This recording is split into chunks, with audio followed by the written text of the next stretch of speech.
Hello everyone. सो आप सभी का मेरे इस छोटे से channel learn physics by Parneet पे स्वागत है गाइस। सो आज के इस छोटे से वीडियो में बेसिकली हमने एम्पियर सर्क्यूटल लॉ के बाद बताया था, बोला था आपको कि हम इसकी दो एप्लीकेशंस भी पढ़ेंगे। तो पहली एप्लीकेशन हम इसकी जो पढ़ने जाएंगे वो है magnetic field due to infinitely current carrying wire, और दूसरी एप्लीकेशन क्या है, magnetic field at the centre of current carrying solenoid. तो आइए पहले हम इस पहली एप्लीकेशन को स्टडी करते हैं डिटेल में, ठीक है। तो चलो भाई आ जाओ।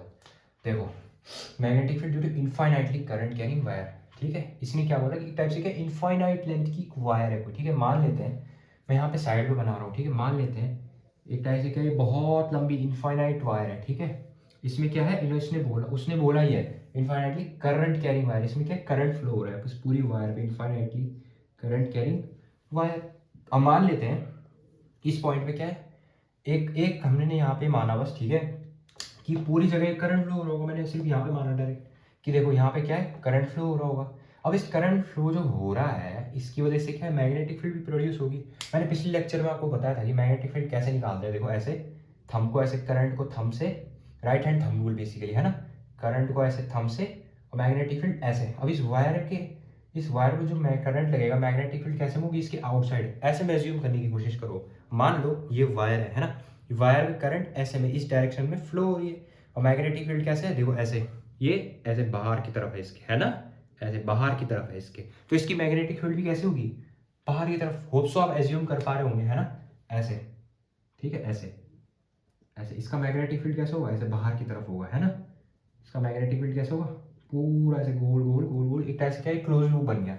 सो देखो अब क्या होगा, मान लेते हैं मुझे सिर्फ अभी इस छोटे से पॉइंट की मैग्नेटिक फील्ड निकालनी है, इस पूरे छोटे से पॉइंट की मैग्नेटिक फील्ड निकालनी है। मान लेता हूँ मैं यहाँ पे बी, मतलब एक छोटा सा मैग्नेटिक फील्ड निकालना है, और मैं यहाँ से लेके यहाँ तक की, जहाँ पे मुझे मैग्नेटिक फील्ड निकालनी है, इस डिस्टेंस को मैं ले लेता हूँ आर, ठीक है। ये टाइप से क्या हो जाएगा, आर। अब आपने जी ये जो ऐसा डायग्राम है, अपने फर्स्ट लेक्चर में भी देखा होगा। बेसिकली हम वही कर रहे हैं, ठीक है। वो मैंने आपको वही समझाने के लिए लिख बताया आपको, एम्पियर सर्किट और लॉ था आपको ताकि आपको समझ में आ जाए, इसलिए मैंने आपको पहले ही लिखाया। बेसिकली वही है, एक टाइप से वही करने वाले हम यहाँ पे भी। अब क्या होगा, करंट तो चलो फ्लो हो रहा है, मैग्नेटिक फील्ड ऐसे, ये क्या बन गया, क्लोज लूप बन गया। और हमने किस पॉइंट के लिए निकालना है, इस छोटे से पॉइंट के लिए पहले हमें शुरुआत में निकालना है, फिर हमें क्या करना है, इंटीग्रेशन करना है, लिमिट लगा के इस पूरी की पूरी इस पूरे सर्कल के लिए, इस क्लोज लूप पे जितना मैग्नेटिक फील्ड लगेगा इस वायर की वजह से इसके सराउंडिंग में, तो हम क्या कर देंगे, इंटीग्रेट कर देंगे पूरा का पूरा। देखो पहले हम क्या करेंगे, स्टेप वाइज। देखो मैं पहले इसको पढ़ा रहा हूँ, ठीक है, ये नहीं, देखो यहाँ पे लिख कर देता हूँ मैं एरो, ठीक है, ऐसे।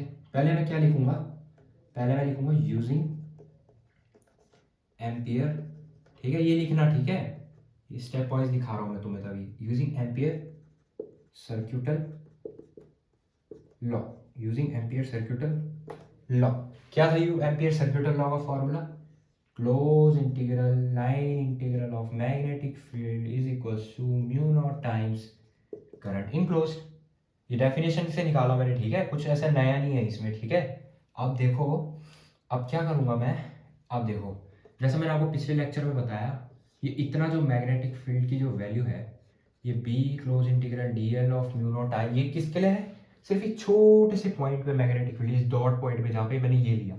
अब मैं क्या करने वाला हूँ, पूरे के लिए मुझे निकालना है जो करंट इस पे फ्लो हो रहा है, मैग्नेटिक फील्ड का इंटेंसिटी इसकी चारों तरफ होगी, इस पॉइंट पे तो नहीं होगी, है ना। अब मैं लिमिट लगाऊंगा कैसे, यहाँ इधर इस जीरो से लेके पूरा घूम फिर के यहाँ तक पूरा 2 π r तक, तो हमें क्या मिल जाएगा, पूरा मैग्नेटिक फील्ड मिल जाएगा इस क्लोज लूप का, ठीक है। अब लगाता हूँ मैं लिमिट ऐसे जीरो से लेके 2 π r। देखो पहले भी लगा सकते हो, ऐसे जरूरी नहीं है, ये बस मैंने आपको समझाने के लिए बताया ऐसा, है ना, रीजन के साथ, ठीक है।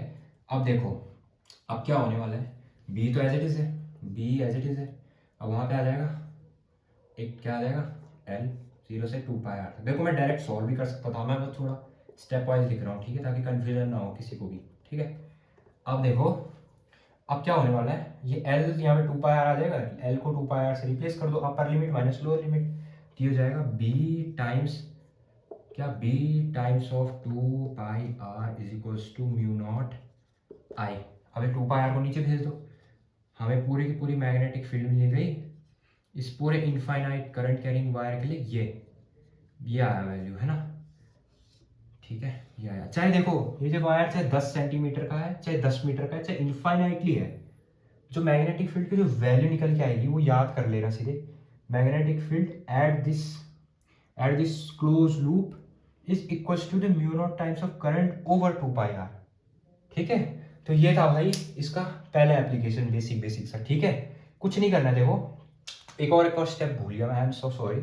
यहाँ पे सीधा ऐसे लिख देना। देखो जब तुम पहले ऐसा कर, इसको बाद में लिखना, पहले पता क्या करना, पहले ड्राइंग बनाना शुरुआत में एकदम स्टार्टिंग में जब ये आएगा। ठीक है, ड्राइंग बनाना, ड्राइंग के ऊपर ऐसे लिखना कंस्ट्रक्शन, है ना, ऐसे लिख देना कंस्ट्रक्शन।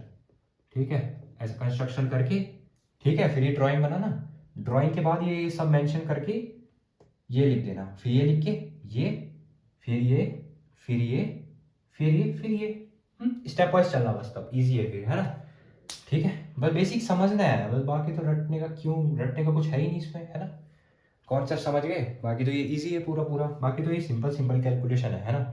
अब हम चाहेंगे इसकी सेकंड एप्लीकेशन की तरफ। फर्स्ट एप्लीकेशन खत्म, ठीक है। चलो फर्स्ट एप्लीकेशन का दी एंड हो चुका है गाइस। ठीक है, इसको मैं मिटा देता हूँ।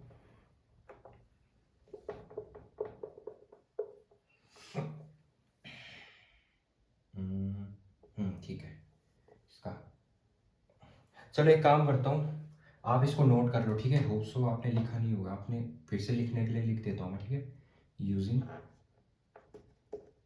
एम्पियर सर्क्यूटल लॉ, ये तो आपने लिख लिया होगा ना, magnetic field at the centre of the. ठीक है, चलो मैं फिर लिखता हूँ। ठीक है, फिर से लिखता हूँ, आप नोट कर लेना आराम से। ठीक है, magnetic field due to infinitely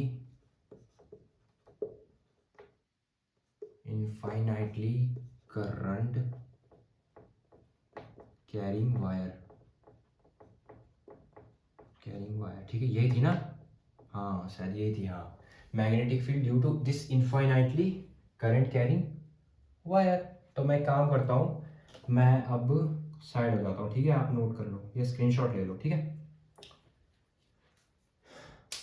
so hope करता हूँ आपने जो ये एम्पियर सर्क्यूटल लॉ की जो पहली एप्लीकेशन है ये पूरा नोट कर लिया होगा। ठीक है, और समझ लिया होगा। तो मैं अब इसको मिटा देता हूँ। ठीक है, अब हम फिर इसकी लास्ट एप्लीकेशन की तरफ बढ़ते हैं। और फिर इस लेक्चर को करते हैं यहीं पे एंड। देखो अब मैं इसको मिटा देता हूँ कुछ इस प्रकार से। ठीक है, अब कौन सी एप्लीकेशन पढ़ेंगे हम इसकी, magnetic field at the centre of current carrying solenoid. तो चलो पहले मैं एक काम करता हूँ, सोलेनॉइड को बना के दिखा देता हूँ। ठीक है, कैसा होता है सोलेनॉइड, कुछ ऐसा, है ना। ये इसकी कॉइल्स हैं, जैसे कुछ टर्न्स होती हैं इसकी कॉइल की। अब देखो ये क्या होता है, ये होता है बेसिकली सोलेनॉइड। अब देखो, अब मान लेते हैं हमने इस सोलेनॉइड को कहीं किसी सोर्स से कनेक्ट कर लिया, उस सोर्स से क्या है, आई करंट आ रहा है, इस सोर्स से क्या है, करंट आ रहा है। हमसे इसमें पूछा गया है, इसने जो बोला है इस एप्लीकेशन में बेसिकली क्या पूछना चाह रहा है, वो ये बोलना चाह रहा है कि इस करंट की वजह से इस सोलेनॉइड के सेंटर पॉइंट में, मान लेते हैं एक सेंटर पॉइंट है, इस करंट की वजह से सेंटर पॉइंट पे जो मैग्नेटिक फील्ड प्रोड्यूस होगी इस करंट की वजह से, वो कितनी होगी कैलकुलेट करना है हमें बेसिकली। ठीक है, देखो ये होता है सोलेनॉइड, है ना, ये तो आपने देख लिया। ठीक है, अब हम क्या करेंगे, बेसिकली जो फॉर्मूला होता है मैं डायरेक्ट लिख के दे देता हूँ आपको, उसको तो याद ही करना पड़ेगा आपको। ठीक है, देखो B magnetic field at the centre of the solenoid is equals to mu naught times of N I. इसको ले लेता हूँ मैं इक्वेशन नंबर 1। ठीक है, इसके बाद मैं आपको वो समझाने ट्रिक भी समझाऊंगा मैं उसको करने की। ठीक है, आप तब उससे याद कर लेना इसको। देखो ये एन क्या होता है, बेसिकली एन होता है क्या, देखो एन भी समझा देता हूँ आपको। एन क्या होता है, एन होता है number of turns of this coil. Basically जो कॉइल होती है ना, टर्न्स होती है ना उसकी, जैसे ये 1 turn, 2 turn, 3 turn, 4 turn, 5 turn, 6 turn. अब देखो ये तो मैंने अपनी तरफ से लिखी है ये टर्न्स, वैसे बहुत सारी टर्न्स होती है ना रियलिटी में, देखना आप कभी उसको, मतलब बेसिकली बहुत सारी टर्न्स होती है। एक टाइम हम उसको एन से कर देते हैं तब रिप्रेजेंट की एन नंबर ऑफ टर्न्स है कुछ, है ना। एन इज इक्वल्स टू, इसको बेसिकली क्या बोला जाता है, नंबर ऑफ टर्न्स, है ना। एन को बोला मैंने नंबर ऑफ टर्न्स, कितनी भी हो सकती है ना, कितनी भी हो सकती है। ठीक है, देखो एन हो गया नंबर ऑफ टर्न्स, और इस एन को हम ऐसे भी लिखते हैं कि कैपिटल एन ओवर एल। ये टाइप से क्या इसकी यूनिट है, ध्यान रखना। जैसे आपने देखो यार यूनिट पता कैसे, इसको बोला जाता है नंबर ऑफ टर्न्स। इसको अगर पूरा पढ़ने के लिए हम पढ़ें, कैसे पढ़ेंगे, इसको हम पढ़ेंगे नंबर ऑफ टर्न्स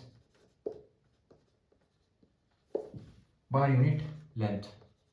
पर unit length in the sense कि ऐसा है कुछ, देखो ऐसा समझो, नंबर ऑफ टर्न्स पर यूनिट लेंथ। अरे यार देखो सिंपल सी बात है, समझ आपने ये चीज़ पढ़ी होगी कि स्पीड की क्या होती है, यूनिट होती है। कैसे लिखते हैं स्पीड की यूनिट को, मीटर पर सेकेंड, ऐसे लेते हैं ना, या तो ऐसे ले लेते हैं हम किलोमीटर पर आवर।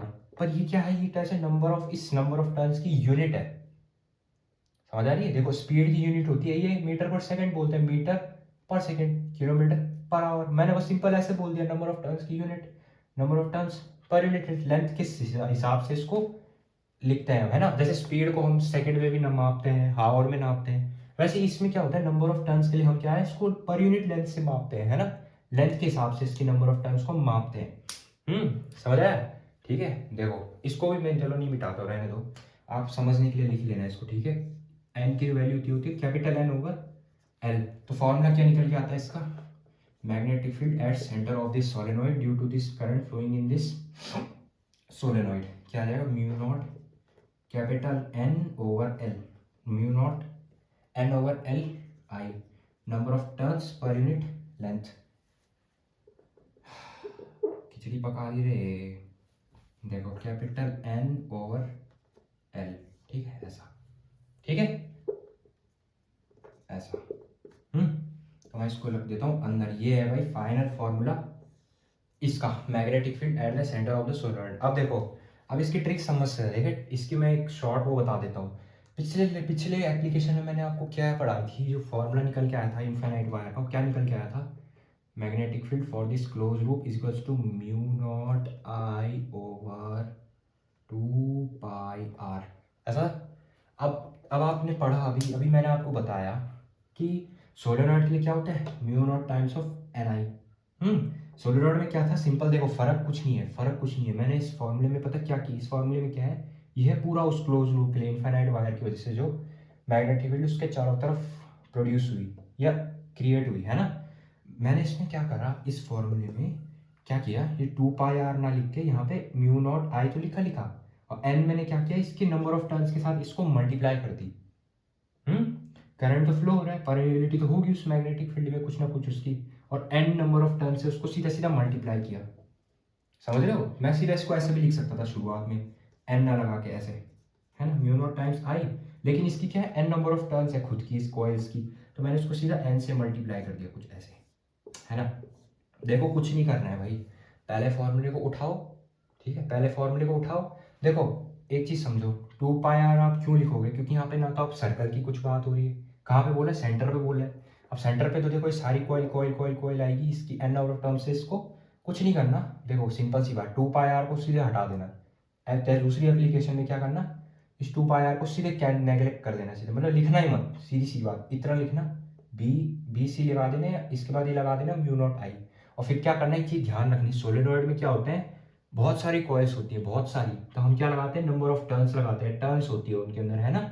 ये ऐसे 1 टर्न 2 टर्न 3 टर्न, फिर एन से मल्टीप्लाई कर देना सीधे डायरेक्टली ऐसे, जब ऐसे कर दो या तो तब अच्छे से लिख के ऐसे लिख दो, सिंपल सी बात है, यही है भाई मेन फंडा, ठीक है। सो होप करता हूँ आपको जो ये छोटा सा लेक्चर है, ये 2 एप्लीकेशंस हैं, आपको ये समझ में आ गई होगी, ठीक है। बस इतना ही था आज के इस लेक्चर में, ठीक है। जो मेन हमारा जो मोटिव था, मैं साइड हो जाता हूँ, आप ये नोट कर लो। सो होप करता हूँ आपको जो ये छोटा सा लेक्चर है ये समझ में आया होगा एप्लीकेशन के ऊपर।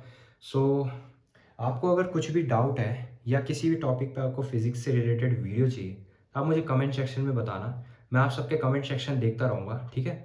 सो आज के इस छोटे से वीडियो में बस इतना ही। Thanks for watching, Radhe Radhe.